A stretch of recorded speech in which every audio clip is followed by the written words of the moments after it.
Well, springtime means food plot time, but you know, with this year, with all the rain that we've been having, it's a little more difficult to get on the fields, but you still have to do the proper preparation. So yesterday, there was a window of opportunity and I spent the day spraying the fields, getting them ready to plant. Now, the whole purpose of spraying, as I mentioned, is to get the fields ready to plant, so we got to get rid of the weeds to begin with. And I use a combination of Roundup as well as 2,4-D.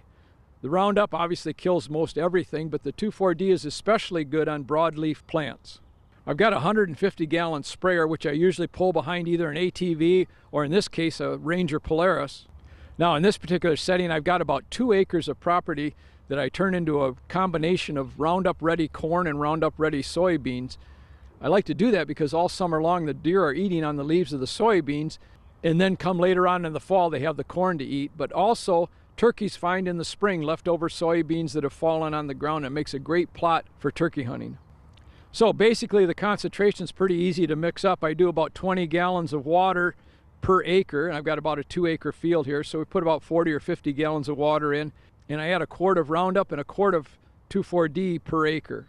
With a particular sprayer that I have, it makes it pretty easy. You just have to keep going at the right speed, but again, because it's been so wet, we kind of get bogged down in different spots by the mud. Now it'll take a couple weeks before I notice the effects of the spray job, but again, backed up 2 or 3 weeks because of the rain. That probably means by mid-June, late June, I'll be able to plant. Now, not only am I working on food plots, but we're also got a section of property that we want to put more switchgrass in, just like I did last year.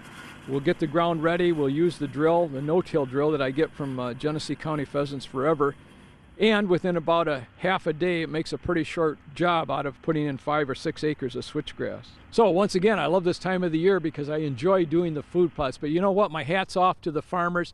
I'm doing it for fun and as a hobby and for the wildlife, but the farmers are doing it to make a living as well as feed their family. So here's hoping and praying that you get some dry spell and you're able to get your crops in for the rest of the year. For ABC 12 News, I'm Tom Wright from Williams Gun Sight Company, back again next week.